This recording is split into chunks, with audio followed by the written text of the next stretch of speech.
अब खबर शामिल कर रहे ही मिहाड़ के रिपोर्टर ज़ै मोहम्मद अली शेख की रिपोर्ट के मुताबिक MQM पाकिस्तान के NA 227 के उम्मीदवार एडवोकेट जुल्फ़िकार अली खोखर का मिहाड़ खैरपुर नाथन शाह के मुख्तलिफ देहातों का दौरा, मुलाकातें, शानदार इस्तकबाल, फूलों की पत्तियां निछावर की गई।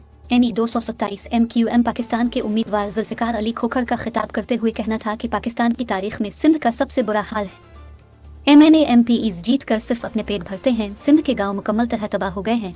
ना बिजली है, ना पानी, ना सेहत के मराकज़, हर तरफ तबाही है।